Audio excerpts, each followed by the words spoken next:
Everyone, my self Rubel और मैं आज आप सबके लिए मॉडर्न इंडियन हिस्ट्री का सेट 2 का मॉक टेस्ट लेके आया हूँ जो बहुत ज़्यादा इंपॉर्टेंट होगा अपकमिंग जो आसाम डायरेक्ट रिक्रूटमेंट 2022 जिसमें ग्रेड 3 और ग्रेड 4 का पोस्ट है।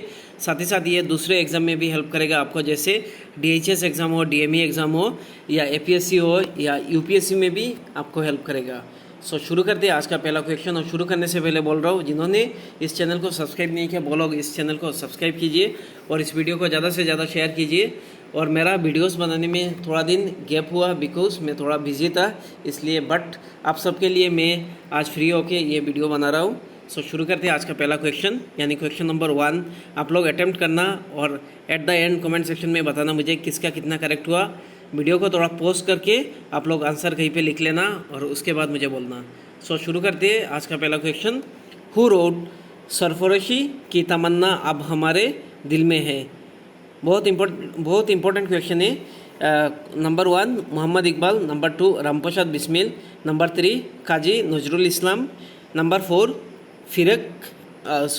फिराक गोरखपुरी। सो कौन सा करेक्ट हो सकता है? आप लोग आंसर देने की कोशिश कीजिए वीडियो को पॉज करके। सो मैं बोल रहा हूँ इसका answer, right answer is option 2 Ramprasad Bismil. ध्यान रखना, एक्सप्लेनेशन हम लोग थोड़ा जल्दी से देख लेंगे। सरफरोशी की तमन्ना इज ए पेट्रियोटिक पोएम। ध्यान रखना, ये देश प्रेम का एक पोएम है इन उर्दू, ये उर्दू में है, ये ध्यान रखना। Written by Pandit Ramprasad, pen name उनका था Bismil. He was an Indian independence movement leader known as popularly with Kakori train robbery during the British Raj in India. ध्यान रखना, काकोरी कॉन्स्पिरेसी से रिलेटेड है Pandit Ramprasad Bismil. Next question number 2।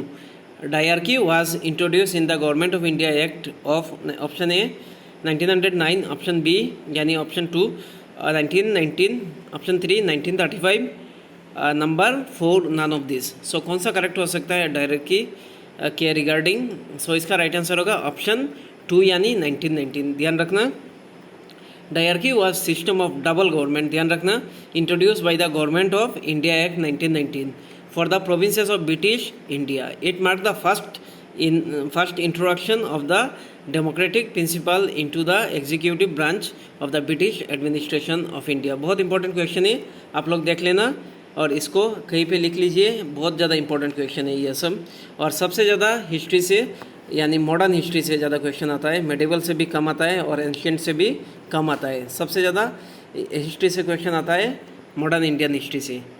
Next question number 3। Which one of the following was not the French settlement in India? कौन सा French settlement India में नहीं था? Number 1 Puducherry, number 2 माही, number 3 Goa, number 4 Chandranagar. सो कौन सा करेक्ट होगा? Right answer is option 3 Goa. ध्यान रखना,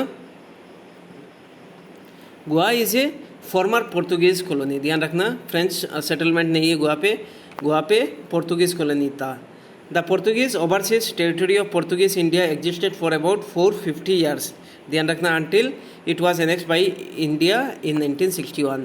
In 1510, the Portuguese defeated the ruling Bijapur king with the help of the local ally Timaya, leading to the establishment of the permanent settlement in the Belha Goa और old Goa. ध्यान रखना। Question number 4, आप लोग answer देने की कोशिश कीजिए। Who from the following leader was not who from the following leaders was not assassinated?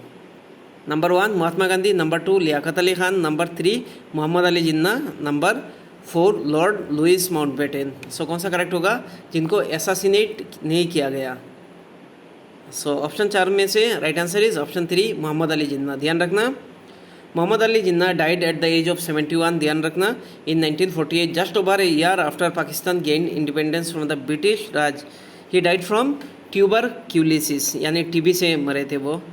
Question number 5, the original name of the Swami Dayanand Saraswati.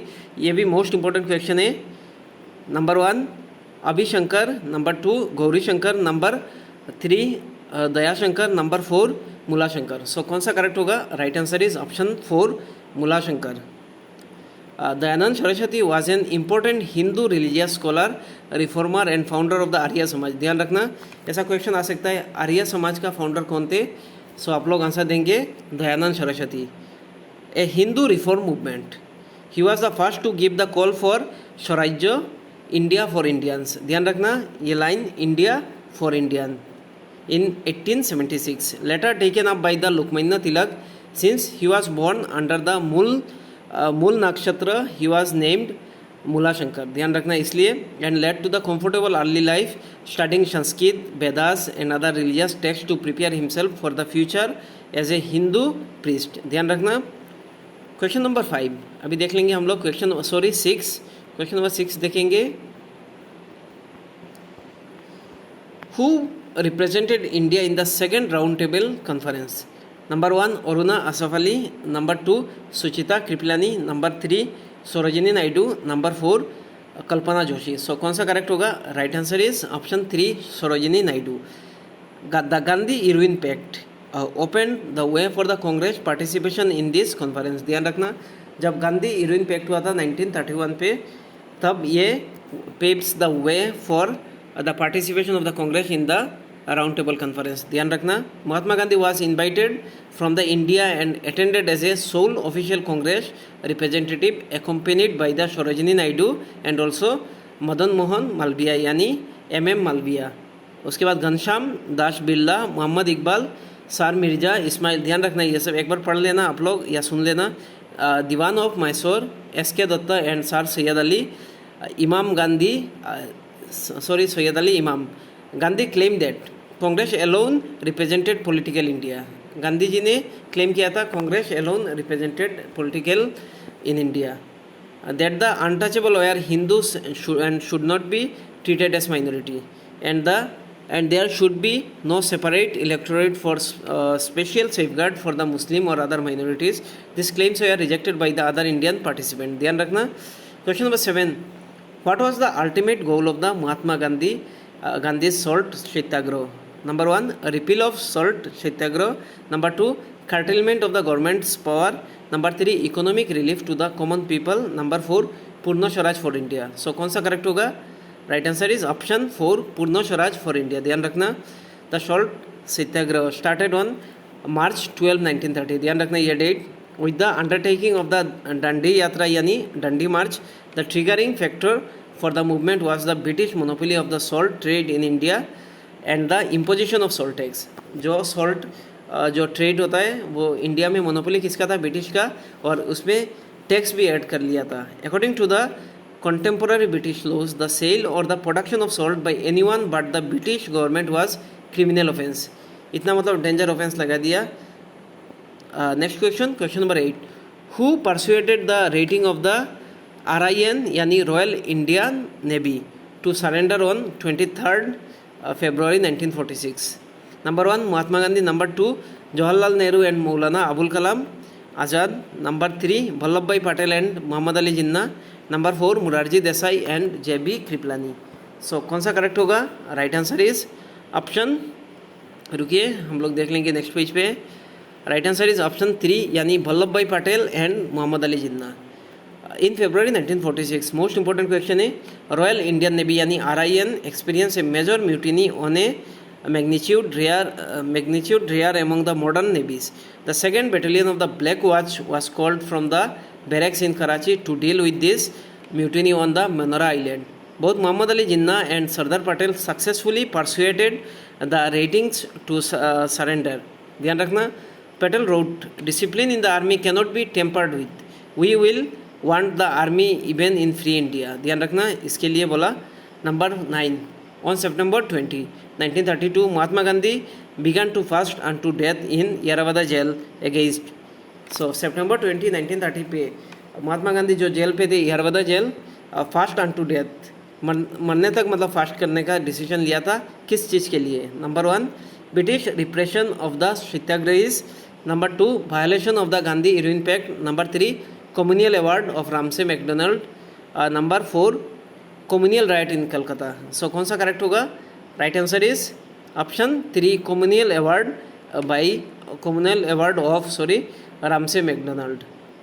सो इसमें जो 1932 पे जो राउंड टेबल कॉन्फ्रेंस हुआ था was organized and Ambedkar, an eminent lawyer and the Dalit leader, was invited to attend the same.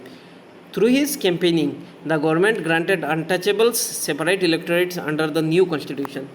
जो campaign किया था अंबेडकर जी ने, तो गवर्नमेंट ने एक ग्रांट किया separate electorate for untouchables under the new constitution. In this protest Gandhi began to fast unto death. इसके लिए गांधी जी ने जो स्टार्ट किया था fast unto death while the imprisoned in Yerwada jail of Pune. ध्यान रखना, in 1932 against the separate electorate for the untouchable only.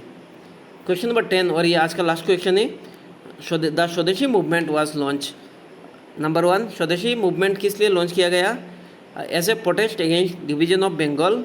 Number 2, with a view to improve the economic condition of the people by encouraging consumption of Indian good. Number 3, as a protest against the massacre of the Indian people at Jallianwala Bagh. Number 4, due to the failure of the British government to introduce the responsible government in India. So कौन सा correct होगा? Right answer is option 1, as a protest against the division of Bengal. ध्यान रखना, division of Bengal कब हुआ था? 1905 पे। सो आज के लिए इतना ही। Thank you so much. किसका कितना करेक्ट हुआ मुझे कमेंट सेक्शन में बताओ। Thank you so much.